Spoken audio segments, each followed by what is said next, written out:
década de 80.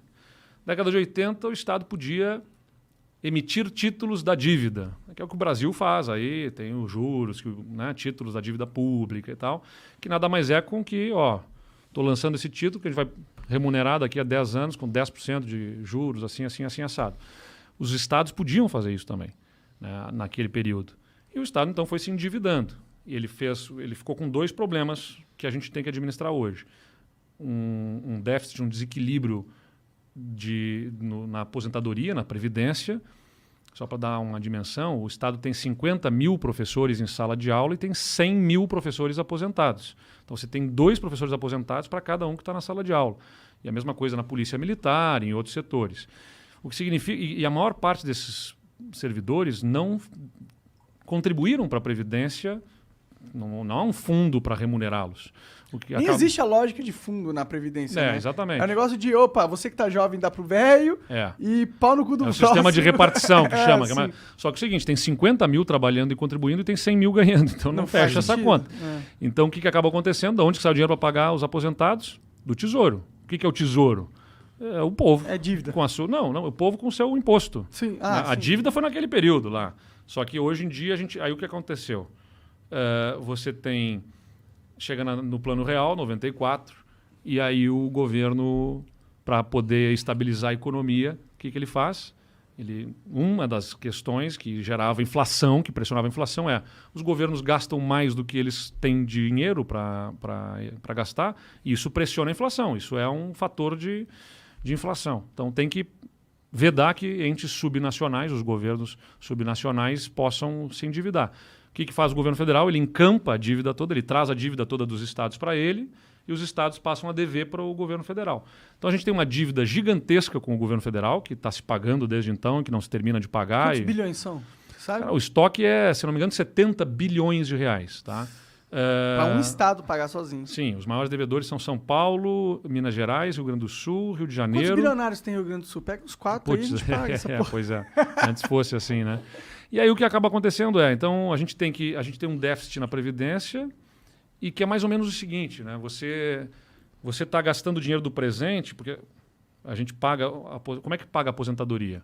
É a contribuição do servidor, mais a contribuição do Estado como patrão, e isso é insuficiente para pagar todas as aposentadorias. E aí entra o caixa, entra o Tesouro. O Tesouro é a arrecadação de imposto. Aí todo mundo reclama, o ICMS está alto, aquela coisa toda. Sim, mas aqui a boa parte do ICMS não é usado para pagar coisas no presente, é para pagar o passado que foi deixado por outros governos, que deram benefícios, vantagens para servidores, que incorporavam, levavam isso tudo para aposentadoria. Então você tem aposentadorias altas, né, e de um grande número de servidores sem ter fundo para pagar. Tem como cortar essa aposentadoria? Não, a gente fez reformas profundas lá, mas não pode cortar, porque essas pessoas também não são culpadas, entendeu? Mas, se ela é professora, tá ganhando 100 mil reais por mês. Não, mas não tem professor ganhando 100 mil. Não tem. Não, mas tem eu tô dizendo o seguinte, uns amigos dos caras ali ganhando. Não, mas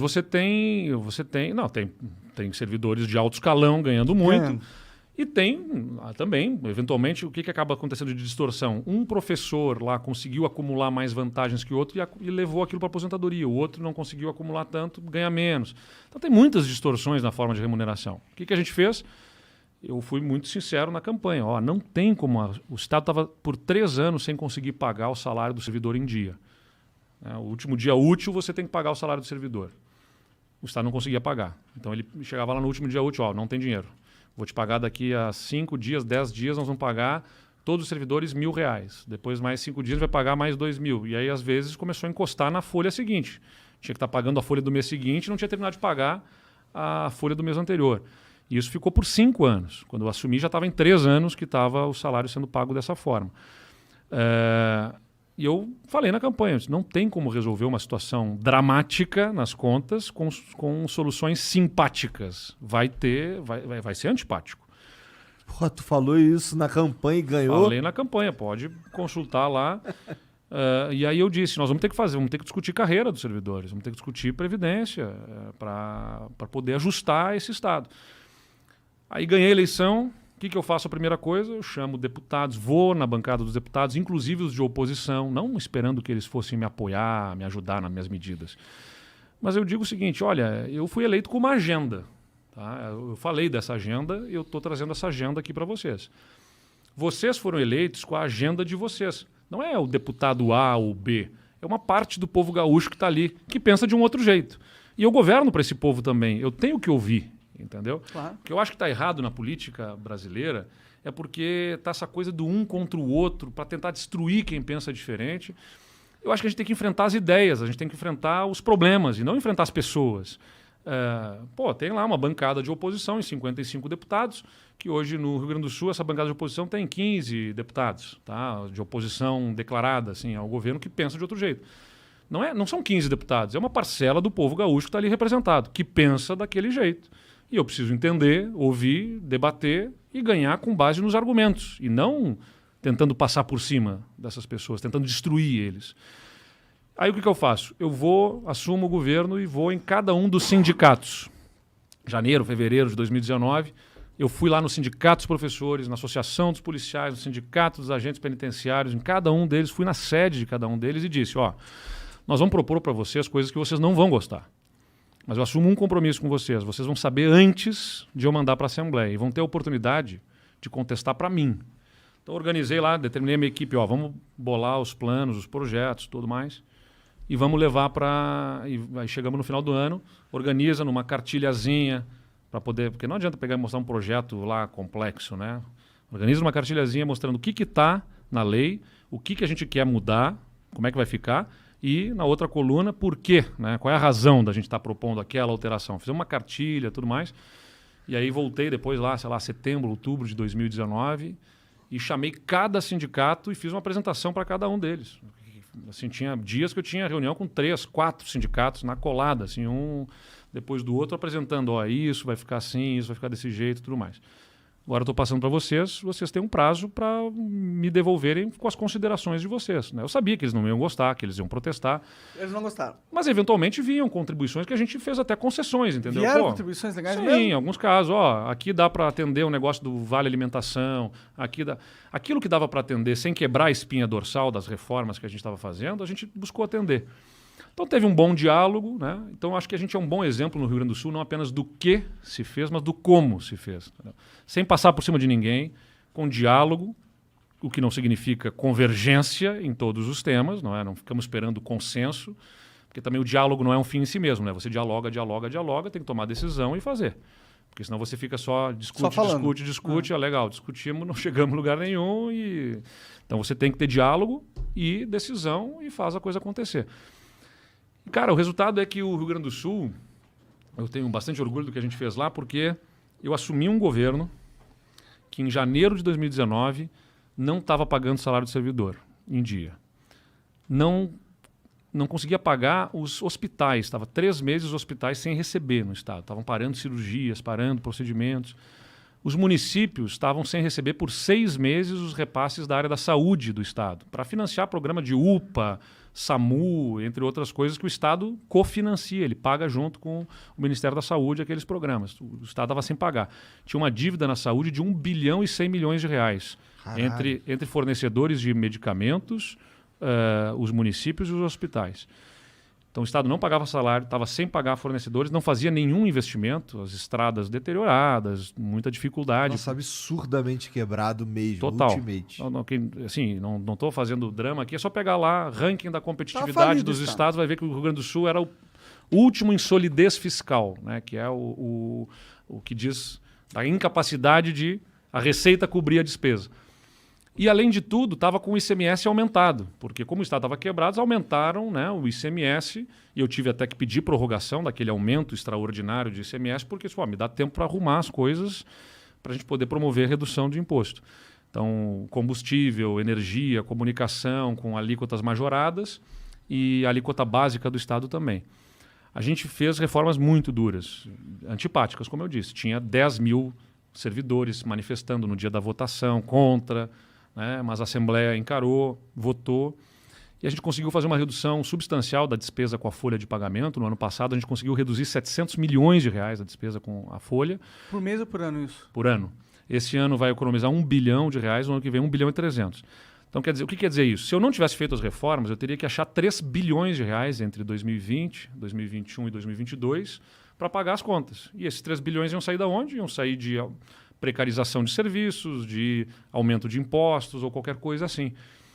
Então a gente conseguiu, fazendo essas reformas, economizar isso. O Estado hoje paga suas contas em dia, os hospitais estão em dia. Não só eu não deixei atrasar, como estamos pagando aquelas dívidas deixadas em governos anteriores, vamos quitar essas dívidas todas, esse 1 bilhão e 100.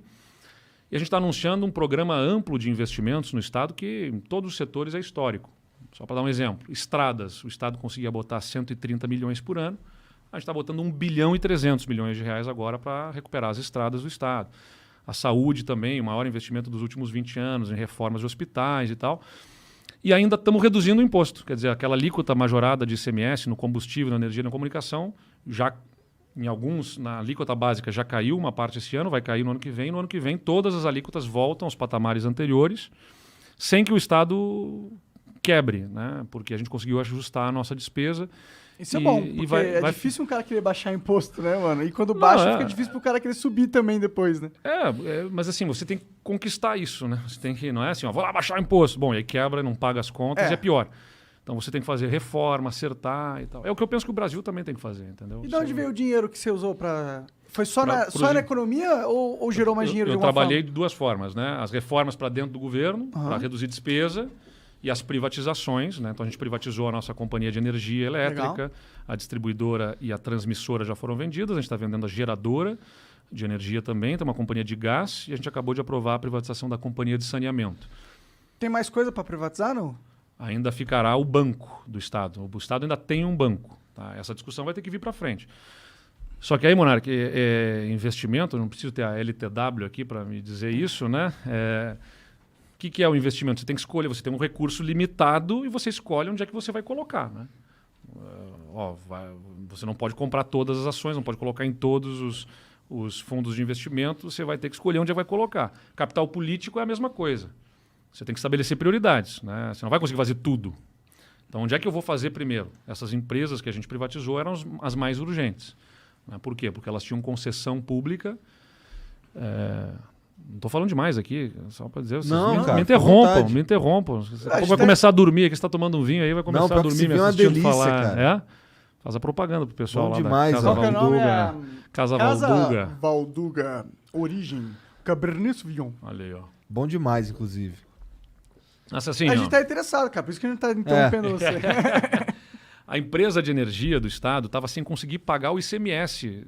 Ela ficou devendo 4 bilhões de reais para o Estado, porque ela estava quebrando, entendeu? Ela não conseguia se sustentar. Então ela tinha que ser privatizada. Porque quando você privatiza, acho que é importante ter clareza disso, uma empresa de energia, uma empresa de gás, uma empresa de saneamento, não quer dizer que você vai entregar para o privado para ele fazer o que quiser. Isso que tem que ficar claro para as pessoas. Tem um contrato bem O serviço é definido. público. O serviço é público, que vai ser operado por uma empresa privada. Mas ela opera sob concessão. O que é operar sob concessão? É um contrato com o Estado que estabelece as regras. Você tem que atender assim, assado. Por exemplo, energia elétrica. O número de horas que, quando falta luz, pode ficar, né, as metas aí de reparar a rede, de investimentos e tudo mais, que você vai ter que cumprir para poder prestar um bom serviço para a população. Se não prestar, você vai ser multado e você vai ter que pagar por conta de serviço ruim. Né? A taxa que eles cobram também? Pelo serviço? Toda a política de remuneração e como é que vão ser os reajustes, tudo tem controle por uma agência... Assim, vou aumentar 300% aqui, foda-se. Tem uma agência reguladora, entendeu? Entendi. Então, quer dizer, aquilo que a gente falou, quando está na mão do Estado, o que acaba acontecendo? Eventualmente ganha um governo X e bota lá na empresa um cara que é ligado ao sindicato, ele quer ficar de boa com os colegas, dá um aumento, dá não sei o que e tudo mais. Só que depois que deu aquilo, ferrou. Aí ficou contratada aquela despesa e vem um governo que quer ajustar, você não consegue diminuir os salários, não consegue demitir. Então a empresa vai ficando ineficiente. Então o papel do Estado não é ele operar diretamente, ele é melhor contratante. Então diz o que quer, contrata, as pessoas querem ter energia, elas não querem ter uma empresa de energia. As pessoas querem ter saneamento, não querem ter uma empresa de saneamento. Então a gente teve que vencer alguns paradigmas, né? Esse também é um debate que é polêmico. Teve muita resistência lá no Estado?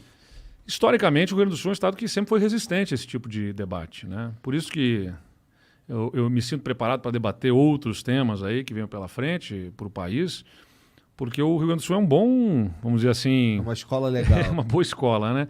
Um estado que sempre foi avesso a discutir essas reformas estruturantes, porque tinha sindicatos muito fortes, né? Então sempre teve uns ninhos de muita vespa resistência. que você tem que mexer, né? Muita resistência a esses temas. Mas a gente fez, acho que do jeito certo, discutimos sempre com muita honestidade os temas.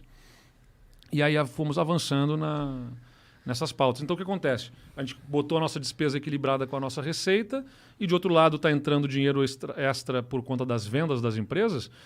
Se eu não tivesse feito a reforma do lado da despesa, eu ia ter que pegar o dinheiro da venda das empresas e usar para pagar a conta do mês.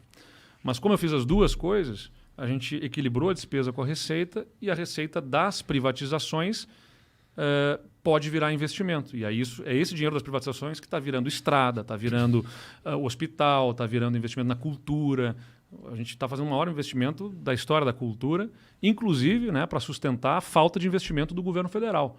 Porque, por exemplo, a Ancine não está bancando os projetos de produção cinematográficas. O que a gente fez? Nós vamos bancar. O dinheiro que a Ancine devia estar colocando no Estado aqui, o Estado vai fazer edital para apoiar projetos de cinema Maneiro. no Estado.